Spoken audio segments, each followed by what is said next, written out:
فلله الحمد رب السماوات ورب الأرض رب العالمين. Assalamu alaikum wa rahmatullahi wa barakatuh. Alors, je vous ai déjà dit que dans cette chaîne, qui est une commande, faire le rappel là où il est utile, eh bien, j'essaye de remettre en position les priorités pour les musulmans dans les grandes règles du tawhid, de l'obéissance. Je sais que la pratique de ce que nous connaissons de l'islam rentre dans un cadre, et ce cadre, il y a beaucoup de gens qui l'ont mal compris ou qui l'ont déformé, et ainsi de suite. Donc, on essaye de remettre de l'ordre dans la compréhension de ce qui est vraiment primordial et de revenir donc à une bonne compréhension de ce qu'attend Allah de ses serviteurs, une bonne compréhension de la religion qu'Allah a établie et donnée aux hommes, et pas de donner une définition qui est, comment te dire, qui plaît aux hommes, mais qui n'est pas la religion d'Allah. Donc, au risque de contrarier, et c'est ça le jihad, donc on essaie de mettre beaucoup de douceur dans ce qu'on fait, parce que ça aussi c'est un décret de la part d'Allah Azza wa Jal, mais au risque de déplaire aux humains, il faut dire ce qui est vrai de la religion d'Allah, et ne pas divulguer, propager dans la société des choses qui ne sont pas en réalité la religion d'Allah. Donc là-dessus, vous avez compris le principe d'une chaîne de rappel. Donc c'est pour ça que la vigilance est de mise. Je parle toujours des grandes lignes, à moins que vraiment il y a une situation qui exige d'avoir des détails ou des exemples. Je vais toujours vous donner grandes lignes. Alors, rentrons en matière. Là, je vais parler toujours dans le cadre de la fitna, la compréhension à l'islam. Donc quand je parle de fitna, je parle vraiment de ce qui fait diverger les gens dans leur compréhension de l'islam. Les grandes lignes. Chacun d'entre nous a un esprit et un cœur. Et chacun d'entre nous a une histoire, une éducation. Tout ça intervient comme des filtres. Chacun d'entre nous, donc, a un filtre différent de son voisin. Il y a des ressemblances, mais ce n'est pas le même, parce qu'on est tous différents. Chacun d'entre nous va lire et comprendre les choses d'une façon un peu différente. Toutefois, il faut absolument qu'il y ait un consensus sur des règles essentielles. Notamment, quand on parle des 5 piliers de l'islam, on a vraiment, Allah a mis très haut des sommets, comme s'il y avait 5 montagnes alignées, et t'a dit, ça, c'est les choses que tu ne dois pas perdre de vue en islam, parce que c'est à travers la compréhension de ces piliers-là que tu vas pouvoir comprendre le reste de ma religion. Et le premier d'entre eux, c'est le tawhid. La ilaha illallah Muhammad Rasulullah, la profession de foi des musulmans étant le premier d'entre eux. Je vais continuer à me concentrer sur celui-là et vous donner quelques exemples de ce qui, à mon sens, est un jihad de nafs que les individus doivent mener au bout, c'est-à-dire toute leur vie, pour mener au bout ce commandement de la ilaha illallah Muhammad Rasulullah. Et donc ça veut dire de faire une confiance en Allah qui doit être plus forte que la peur de mourir ou la peur de vivre. Donc, dans le tawhid, par exemple, reprenons l'histoire sur les houris et reprenons l'histoire sur les gens qui sont atteints de sihr. Reprenons tous les sujets que nous connaissons sur les gens qui ont reçu des épreuves de vie qui sont vraiment très très lourdes.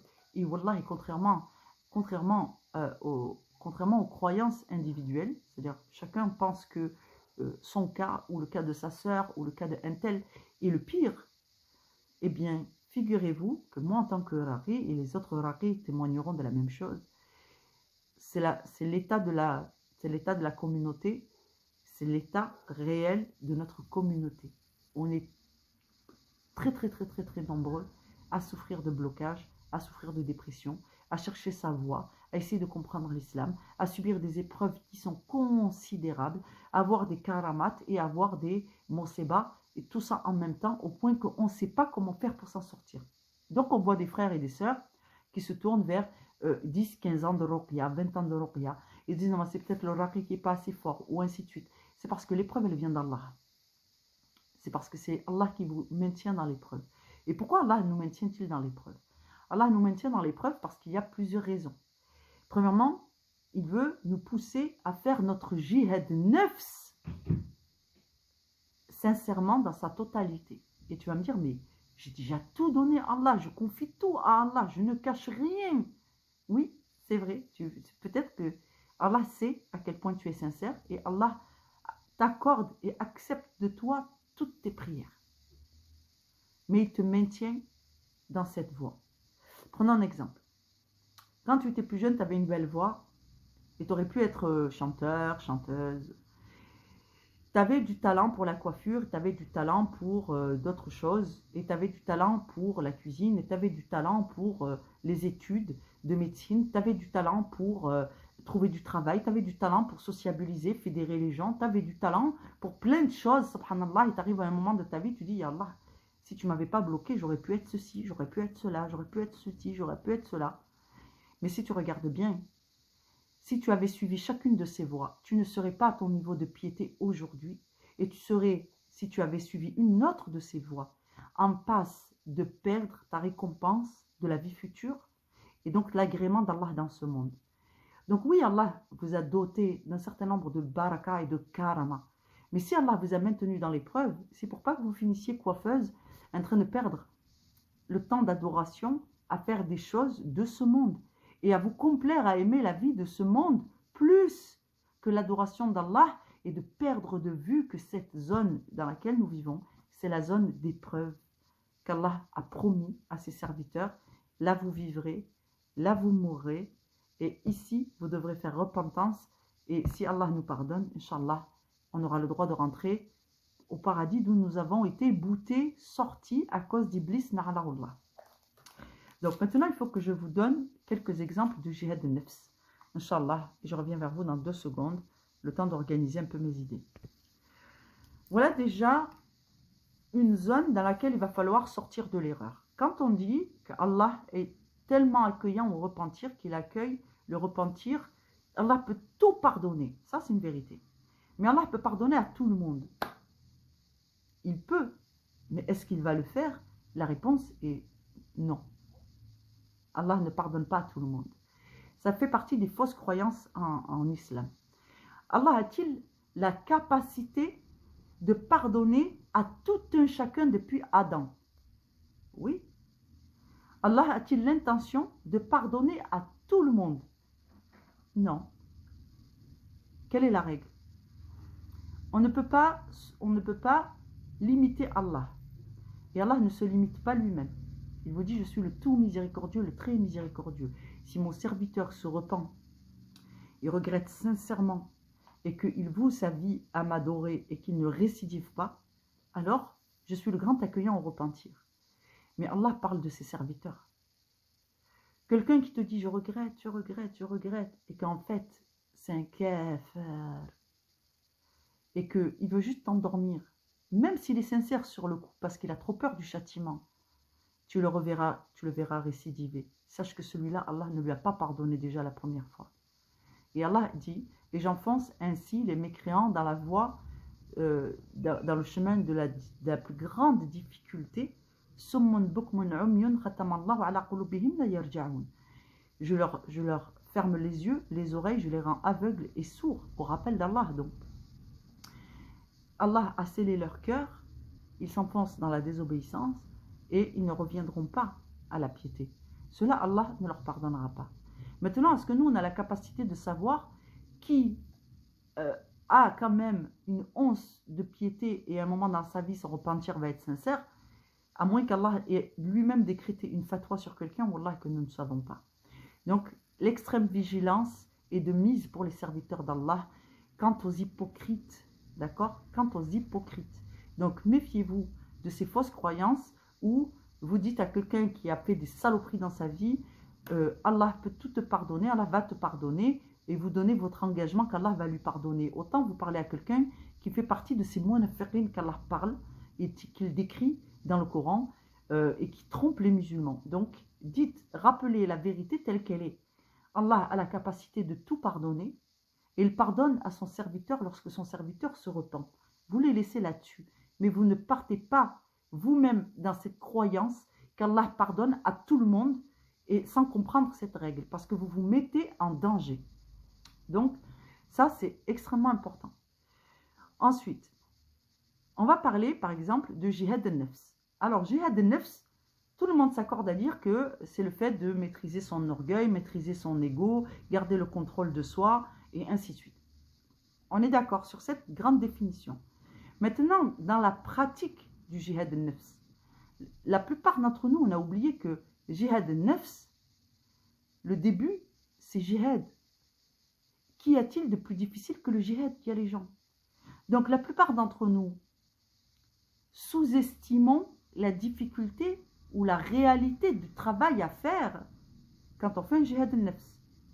Le jihad al-nafs, c'est pas seulement de tout dire à Allah, c'est aussi d'accepter tout ce qu'Allah a dit. Quand Allah dit ne fais pas ceci, c'est un tort, alors il faut accepter que là on est en train de désobéir.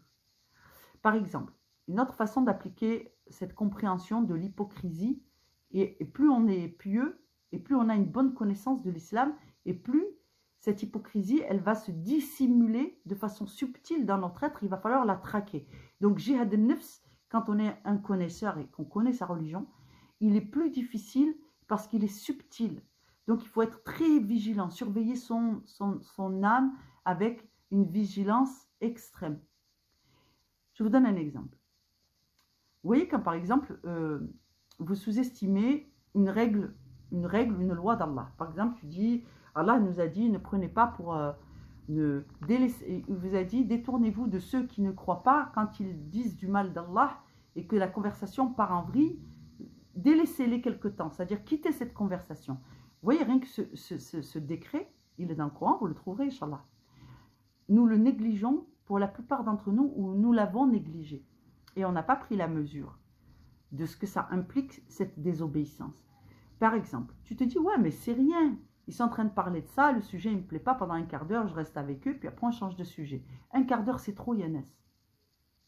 Un quart d'heure, c'est trop. Et Allah vous a dit de délaisser cette conversation. Donc de vous écarter des gens pendant quelques temps, reviens demain, reviens après-demain, dis bonjour, et dès que la conversation elle part en vrille, quitte encore cette conversation. C'est le temps de quitter une réunion quand tu es en réunion avec des gens, bonjour, salam alaikum, comment vas-tu, blablabla, tu vas au marché, tu rencontres une copine, tu parles, et au bout d'un moment, il y a une autre qui se joint, puis une autre, donc c'est une réunion, improvisée certes, mais c'est une réunion entre gens.